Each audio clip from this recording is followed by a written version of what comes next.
नमस्कार आपण देखुछंती UK TV. Like comment share करने को मो वीडियो को जमा भी भूलंतु नहीं। सब्सक्राइब करी मध्य एक एंड्रॉइड फोन प्राइज नियंतु। सब्सक्राइब करले आपन को प्राइज शो करिवो निश्चित भाव में। कमेंट रे निजर फोन नंबर लिखा को जमा भी भूलंतु नहीं, कारण आमको सहज हम आपन को एंड्रॉइड फोन प्राइज सहजरे पाई परिवे।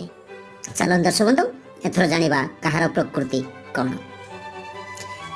ए संसार रे अनेक लोक अछंती, समस्ते किछि ना किछि कार्य रे व्यस्त रही थांती। किए रोषेई करिवारे व्यस्त थाए तो किए व्यापार करिवारे व्यस्त, किए पाठ पढ़िबारे व्यस्त थाए तो किए चाकरी खोजिबारे व्यस्त। समस्त किछि ना किछि कार्य करि चली थांती। हेले समस्तंकर गोटाए आशा आमे उन्नति करिवो, अवनति करबा को केही चाहंती नहीं।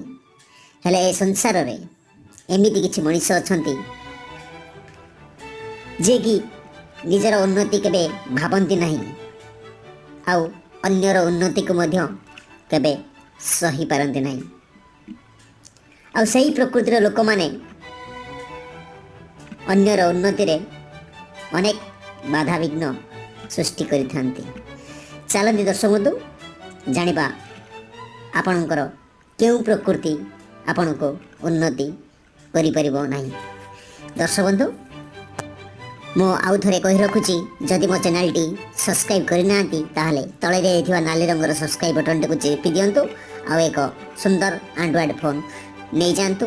आपण को सब्सक्राइब करबा सहित कमेंट रे निजर फोन नंबर निश्चित भाव लिखंतु।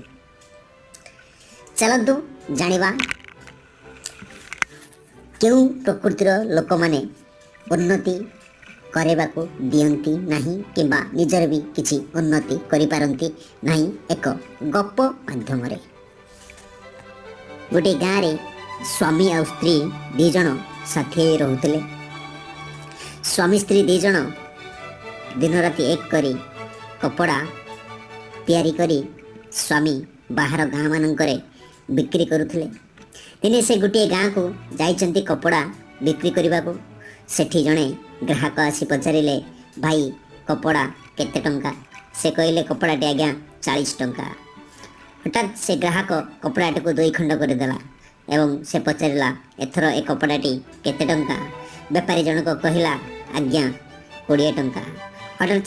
हठात से कपड़ाटी आउ 2 खंड करदेले। तापर पचारे एई खंडटी केते टंका? बेपारी जनक टिके मूर्ख हसा मारी कहले आज्ञा 10 टंका। हठात ग्राहक से कपड़ाटा को 5 भागरे आउ थरे चिरी देले आ पचारिले ये केते टंका? बेपारी जनक कहले ये खंडटी आज्ञा 2 टंका। हठात से ग्राहक जनक से कपड़ाटी को काटी खंड खंड करदेले। से पर्यंत भी बेपारीटी खाली देखुला एवं से जहाँ पचारुला से खाली कही चलीथिला। तापर ग्राहक जनक पचारे एथर ए खंडटी केते टंका? बेपारी जनक एथर कहिथिले आ जहाँ कहिथिले आपण शुणिले आश्चर्य होइतिबे। से कहिथिले ए कपड़ार मूल्य आउ किछि नाही। आपण भी ए कपड़ा नहीं करिवे कौन? आपणकर ए कपड़ाटी कौनसी काम रे आसीबो नाही। दर्शक बंधु वीडियो शेष जाए देखंतु, आपण सब किछि बुझी परिबे। तापरे व्यापारी जनक कहिदेले आपणकर भी ए कपड़ाटी किछि आवश्यक नाही। आपण भी ए कपड़ा नहीं करिवे कौन?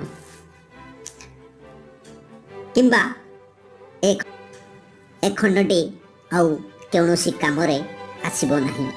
ए कपड़ाटर मूल्य आउ किछि नाही। आपण भी ए कपड़ा नहीं करिवे कौन? ए खंड खंड कपड़ा गुड़ाक मते दियंतु। मु ताकू आउ बिक्री करि परिबि तो नहीं, किंतु घरे नहीं मु ताकू आउ थरे सिलाई करी बिक्री करि देबी। एबे से कपड़ा गुड़ाक मते दियंतु। तापरे से ग्राहक कहितेला ठीक अच्छी ये कौन आउ कामरे लगे नहीं जाओ तुम्हें सेठू बेपारी जो आश्चर्यजनक कथाटे कही चलते जाना से बेपारी कही मु सीना कपड़ा गड़ को आउ थे सिलाई कर बिक्री करदेवी हेले आपण केमिति सिलाई करेंगे ग्राहक जनक कही मु कौन सिलाई करी मु कौन कपड़ा बेपारी सेठू बेपारी जनक कही तमर प्रकृतिटा खंड खंड हो जाए भी समय अच्छी आपणकर प्रकृति जमी छिंडी खंड खंड हो जाए सिलाई करी जोड़िबा शिखि नियंतु नहले एक कपड़ाटी परी आपण जीवन खंड खंड हो जदि भिडियोटी भल लगी थाए ताले निश्चित सब्सक्राइब करी एक एंड्रॉइड फोन नहीं जातु। नमस्कार।